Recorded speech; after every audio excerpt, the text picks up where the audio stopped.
Swinging at a high pop into center field. And getting underneath that to make the play is Bateman. And he throws into second base, and the Red Sox forgot how many outs there were.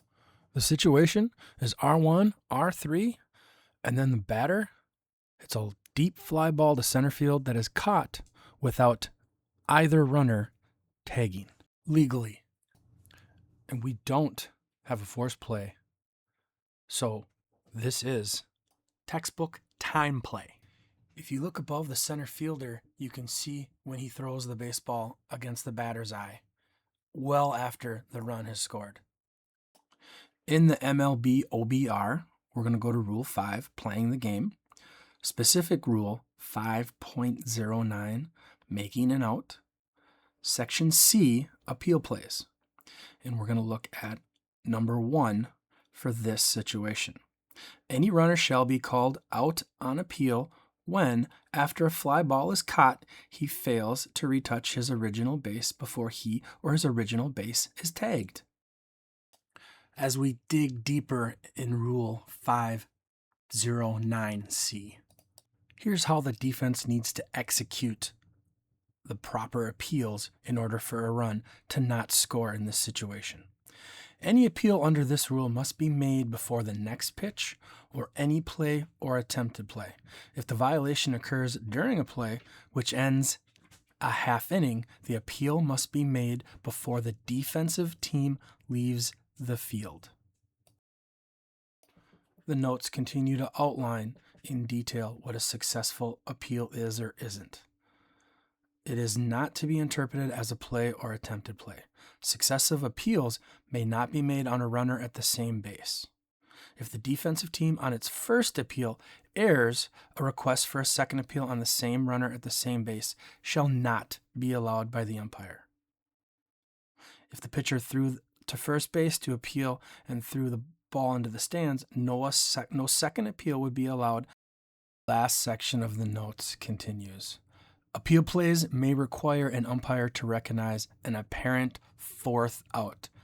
If the third out is made during a play in which an appeal play is sustained on another runner, the appeal play decision takes precedence in determining the out.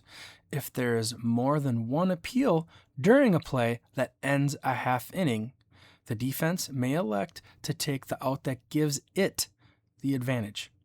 For the purpose of this rule, the defensive team has left the field when the pitcher and all infielders have left fair territory on their way to the bench or clubhouse.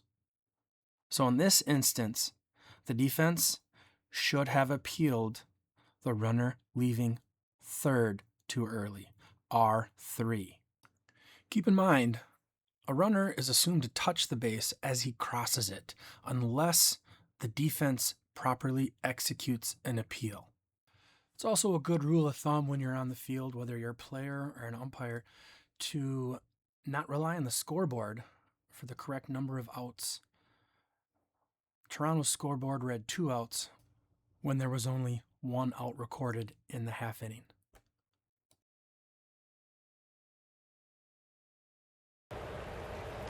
Infield halfway. Josh Bell comes to get this one. Now he's going to throw to third. They're calling him out on the line drive. So now you touch third base, you touch the base runner, and that should be a double play. Nobody's going anywhere. Right.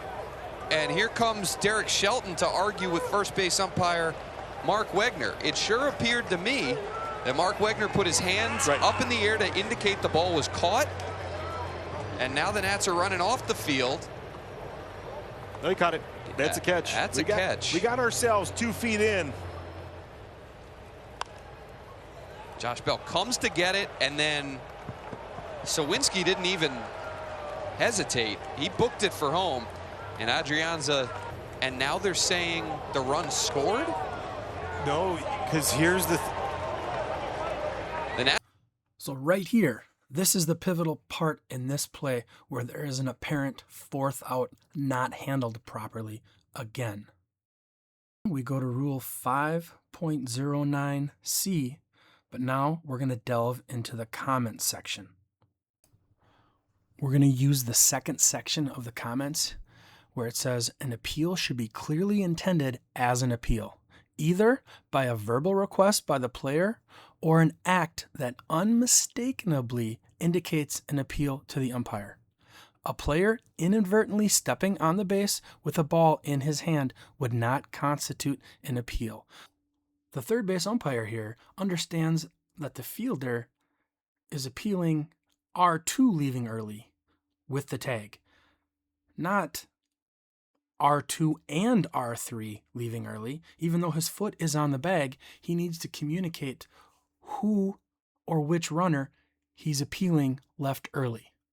If he would have said, I'm appealing R2 and R3, then we do not have a run scoring or the need for an apparent fourth out. If they would have appealed R3 leaving early at all. This is a rules check that the team cannot appeal after leaving the field.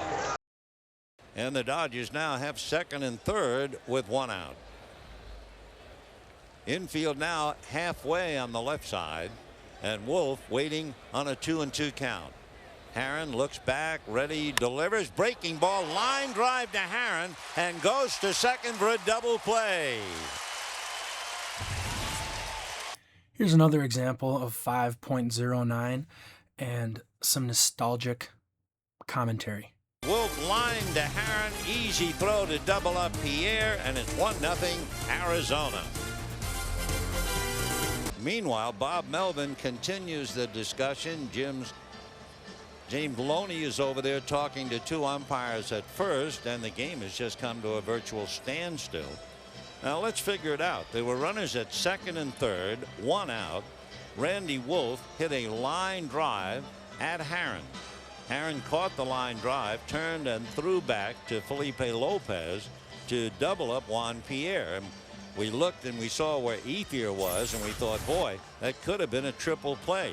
We can take a look at it on TV, the line drive for one out and the throw.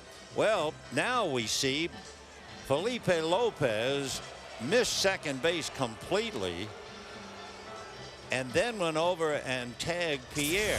Now, Pierre was vulnerable only because they had called Wolf out.